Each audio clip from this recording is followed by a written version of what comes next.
We're back with fellow leadership coach and mentor colleague Martin Palethorpe, and my name's Elizabeth Lovius, and we're exploring this idea of conscious leadership. And last time we talked about what it is, why it matters, and how do you do it, what are the keys to unlocking it. And today we're going to take a deep dive into something that's pretty important, which is before you even think about leading anyone else, let's take a look at how you lead you. Leading yourself. So what is this leading self all about, Martin? What would you say to that? So thank you. Leading self consciously, to link into the conscious leadership piece, leading self consciously is to be really thoughtful and considered in how we're showing up. How thoughtful and considered are you in how you show up to lead every element of yourself in life? So this can be a whole range of things. This can be how strong am I? How authentic am I? How confident am I? How bold am I? How clear am I in my thinking? How clever am I in the decisions I make? How resilient am I? To name a few examples of what I consider to be leading self. And the beauty of this is that actually a lot of it's innate inside me when I'm not getting in my own way, which I'm sure we'll talk about. But it's like this natural essence that I have can shine out and provide me effective self-leadership. I love this word, or this combination of words, natural essence. I feel like that speaks to our intrinsic human nature somehow. Could you speak a little bit more about what you see happens when people are in contact with this natural essence? What do we see happening? Yeah, and so in sport they might call this being in the zone, or sometimes we hear about being in flow, right? When I'm in flow, I do things naturally. This natural essence arises. I do things naturally.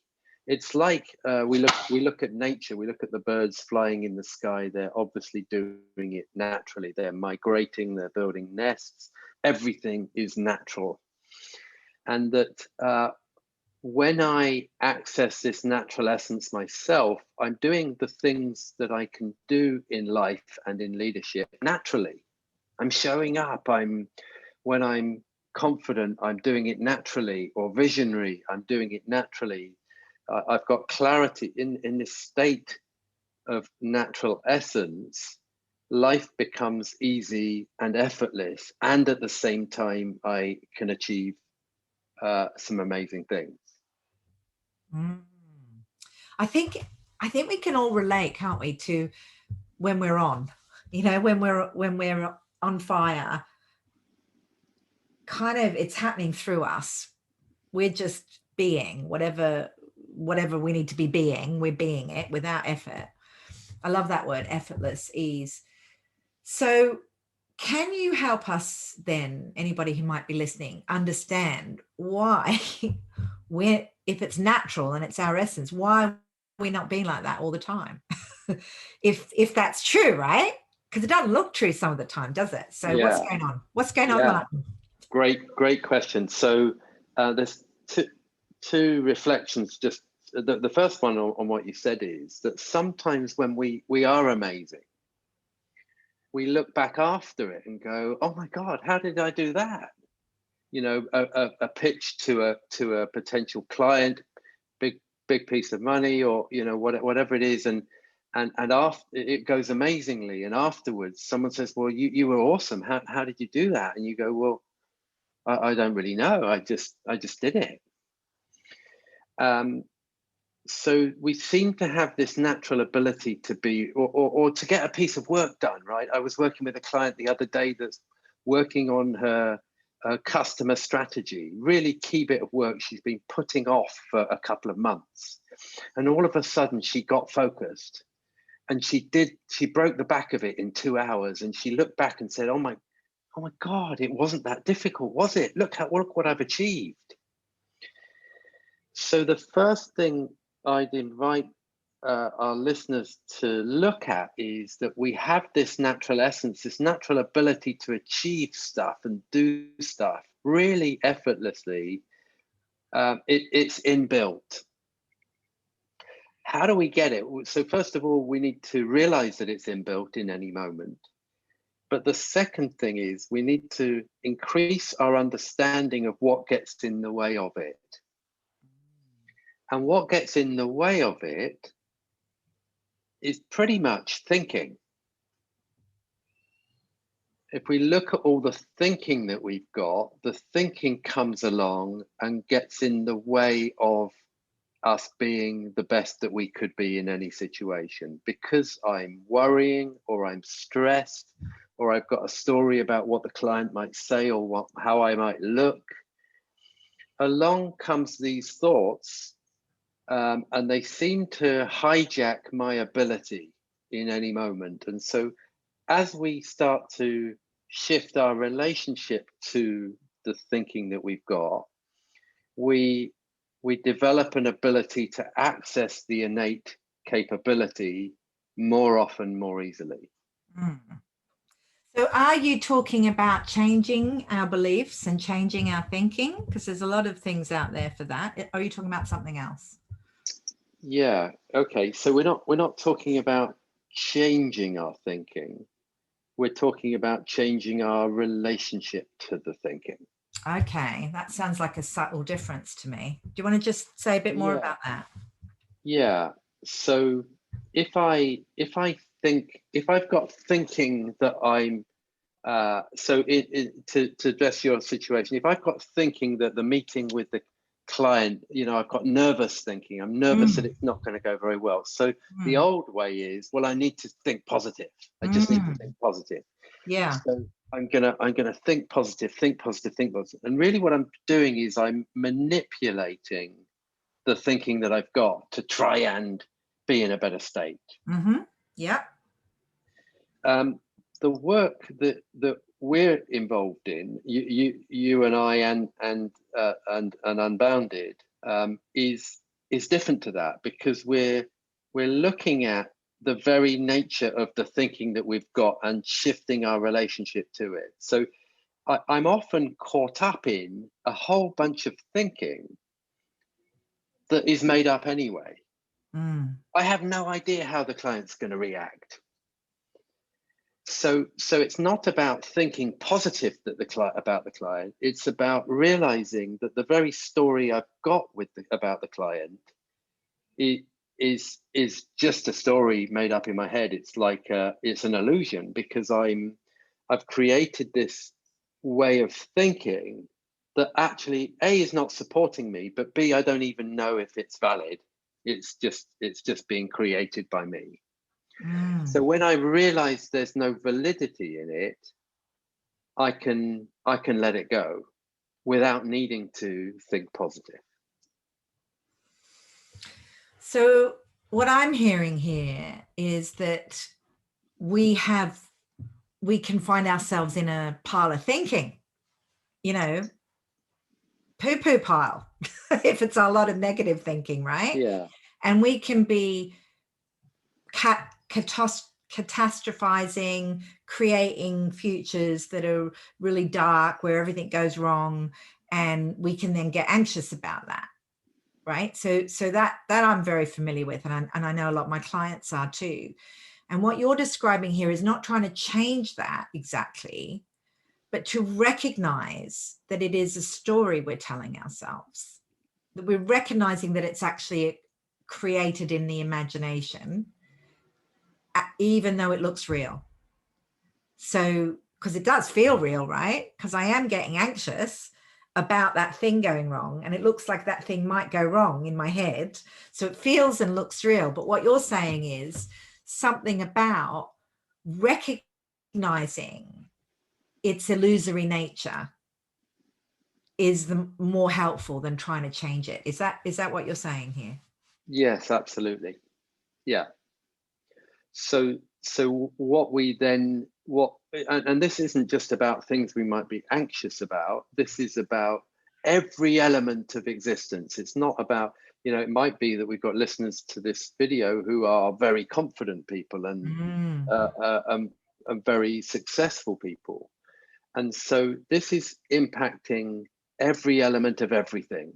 mm, The thinking I've got about one of my staff members who I don't trust. mm, Well, that's an example of thinking where the thinking again gets in the way because how I show up with that person isn't conscious leadership, isn't effective. mm. So this illusory nature of our thought is catching us out and dragging us away from this natural essence where we would be way more effective leaders way more of the time. Mm. So thinking has got a lot to do, I'm hearing, with conscious leadership. I want to just circle back to this idea of our natural essence, our innate gifts. What are some of the things you see when people are kind of in that place, living from that place? What are some of the things that you see conscious leaders being?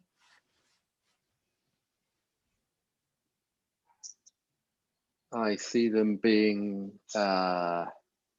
less stressed. Mm, I see them being kinder or more considered. I see them being cleverer in the decisions that they make. mm, I see them enjoying more. mm, I see them being more natural. mm, I see them being more focused more easily. mm.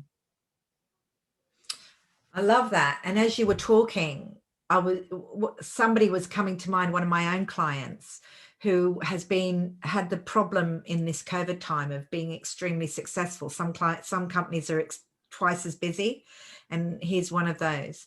And I noticed, was all those things that you just described when he was in his kind of, I want to say, well, essence conscious, as a conscious leader.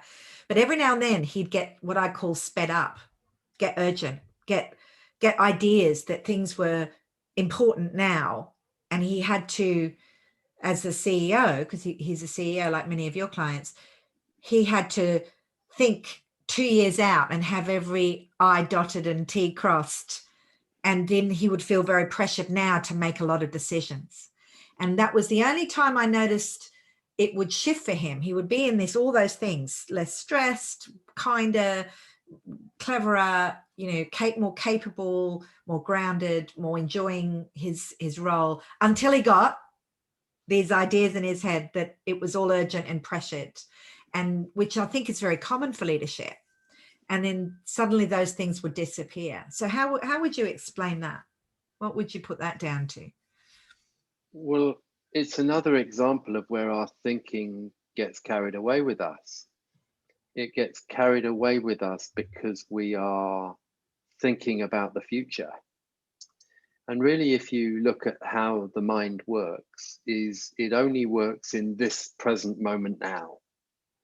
So I can only be a better leader. I can only be a conscious leader in this moment right now. What the mind does is it then can very easily spend lots of time trying to work out the future. Now, of course, we need to plan when we're running a business. Of course, we need to have a level of planning and a level of preparation and thinking ahead and strategizing and so on.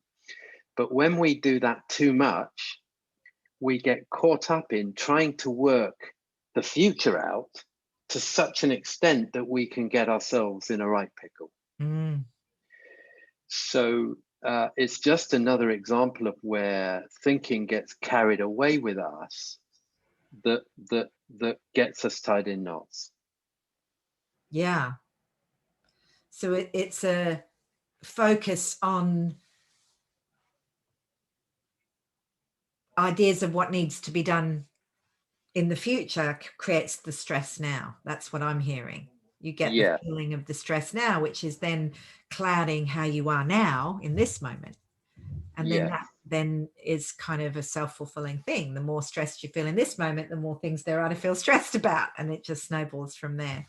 yes. Yeah, I can see that. So there is a certain amount of planning required, but there's also easing into this, to the realization that there is only this present moment, and Mm, in this present moment I'm going to work out what I need to do. mm, So I might want to plan ahead 3 to 5 years, mm, but I've got to reserve the right to realizing that my wisdom's going to work stuff out in mm, the moment that I'm here in the moment. So in a month's time, plan for the next month. Yet when that point in time comes, reserve the right to tune into, how do I feel and think right now? Now I am where I am. mm, mm. Because we often get caught in our plans that then restrict us using our wisdom in this moment right now. I love this idea of that we all have wisdom in the moment. I I share that a lot with my leaders too, because the more in contact or faith, you could say, we have in our own wisdom and that it will be there, the less we need to overthink the future, because we can take into account that the wise part of us will be there in that future scenario available to guide us. So it's almost as if you don't have to second guess everything that might go wrong. You just need to cultivate a relationship with that part of yourself that you can let lead. In other words, leading self is ultimately about learning to listen to that innate wisdom in any given moment. That's what I'm hearing here. Yes, and another way of expressing that is trusting. Yeah, I like that.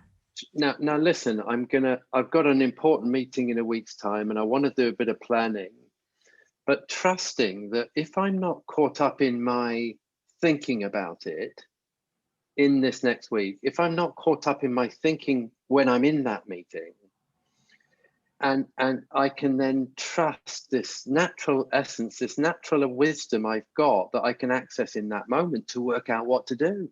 Mm, And it's more trust that I'll work it out.